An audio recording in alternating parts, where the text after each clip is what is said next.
The story of the British Empire is, in many ways, the story of the modern world, for it shaped borders, transformed economies, spread languages, and laid down systems of governance, trade, and law that continue to influence societies across the globe today. At its height, Britain ruled over a quarter of the globe's landmass and hundreds of millions of people. But no empire lasts forever. And in the mid-20th century, the once mighty British Empire entered its twilight years. So how did that empire come to an end? What did decolonisation mean for Britain and the nations it ruled? And how does those echoes of empire and decolonisation still shape our world today? The end of empire wasn't a single event, but a long, dramatic process driven by many forces that converged at once. It starts with the British economy, which was weakened by 2 world wars, and therefore struggled under the financial strain of being a global power. Additionally, ideas of democracy, freedom, and racial equality spread like wildfire, undermining the very logic of colonial rule. To see this shift, we must return to the Second World War. Britain may have emerged victorious in 1945, but it was victory at an immense cost. The nation was bankrupted, heavily reliant on American loans, and its industries were bombed and exhausted. Consequently, maintaining a far-flung empire suddenly looked more like a burden than a strength. Historian Paul Kennedy once wrote that Britain's victory in the war was also the beginning of its decline as a world power. But while Britain was weakened, its colonies had tasted something new: leverage. Millions of Indian, African, and Caribbean troops had fought in both world wars. They fought not only for Britain, but for the hope that loyalty and sacrifice would be rewarded with independence. When change didn't come, frustration boiled into nationalist movements. The Atlantic Charter of 1941 became a rallying point. Signed by Churchill and Roosevelt, it promised peoples the right to self-determination. Churchill insisted this didn't apply to the colonies, but the words couldn't be unsaid. For men like Kwame Nkrumah of Ghana, they were a promise. In 1946, Nkrumah declared, "Our victory in this war has shown that we are capable of standing on our own. We demand immediate independence." His words captured the mood sweeping across Africa and beyond. India became the flashpoint. For decades, Mahatma Gandhi had mobilized millions in peaceful resistance. His message of non-violence and moral courage resonated far beyond India's borders. When the war ended, Britain could no longer contain the demand for freedom, and in 1947, India achieved independence, but at a heavy price.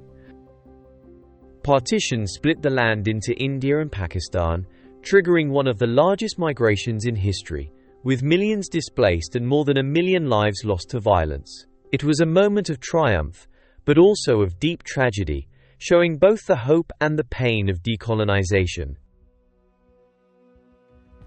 And if India was the jewel in the crown, Egypt's Suez Canal was the artery that kept Britain's global power flowing. In 1956, Egyptian President Gamal Abdel Nasser nationalized the canal, seizing control from Britain and France. Britain, unwilling to lose this lifeline, launched a secret invasion with France and Israel. But in a shocking twist, the United States and the Soviet Union, rivals in almost everything else, both opposed the invasion. Under immense pressure, Britain was forced into retreat. The Suez Crisis became a humiliation, a stark demonstration that Britain was no longer a global superpower. As historian Corelli Barnett put it, Suez was the moment when Britain finally had to face the fact that it was no longer the world's policeman. Africa soon followed India's lead. Ghana gained independence in 1957, the first in sub-Saharan Africa, under Nkrumah's leadership. British Prime Minister Harold Macmillan in 1960 called it the wind of change, which swept across the continent. In Kenya, the Mau Mau uprising from 1952 to 1960 shook British authority to its core.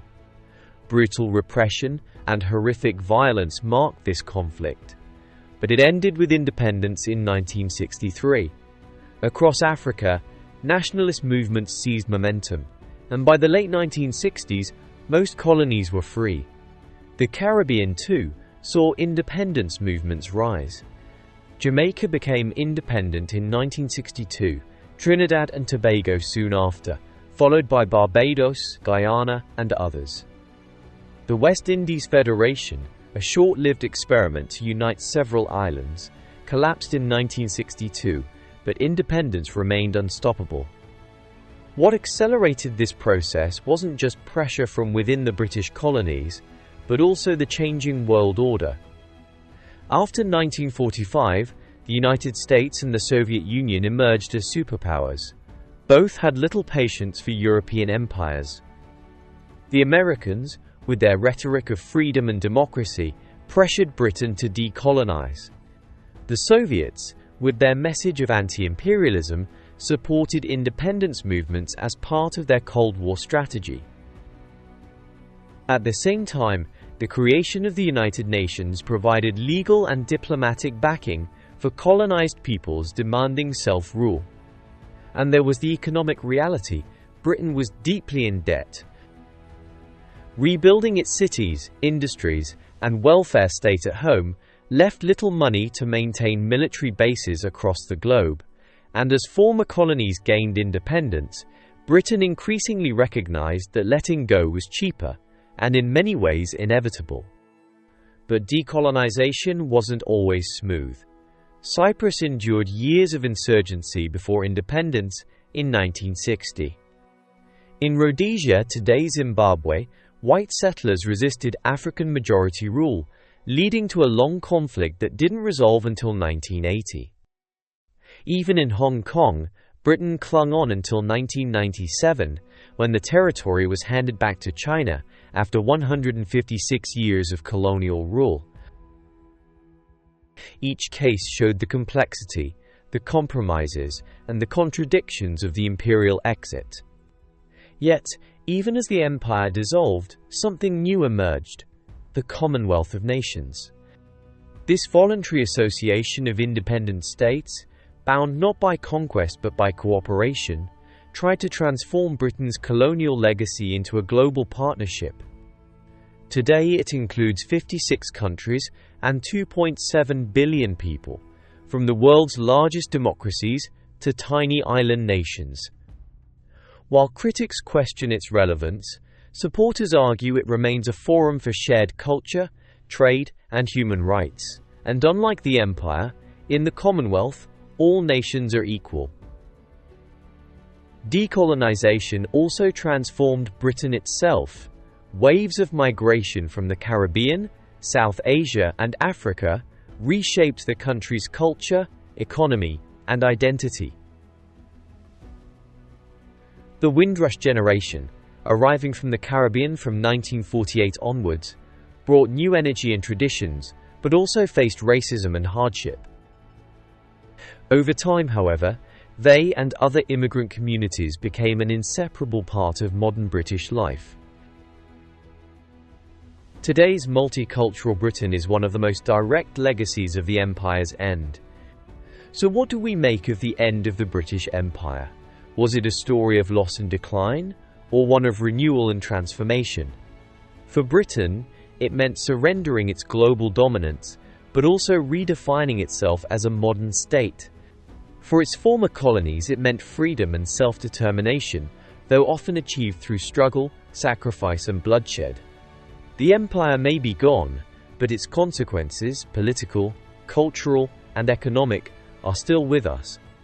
But perhaps the real legacy is in the stories of the people: Gandhi, Nkrumah, Nasser, the Mau Mau fighters, the Windrush migrants, who made history in their fight for dignity, equality, and independence. This brings us to the end of our 8-part journey through the rise and fall of the British Empire. From exploration and conquest to the long road of decolonisation, we've uncovered a history both extraordinary and complex. If you've enjoyed this series and love stories of the past, enjoy relevant visuals and history documentaries, let us know in the comments. And don't forget to like and subscribe to Obscura Historia today.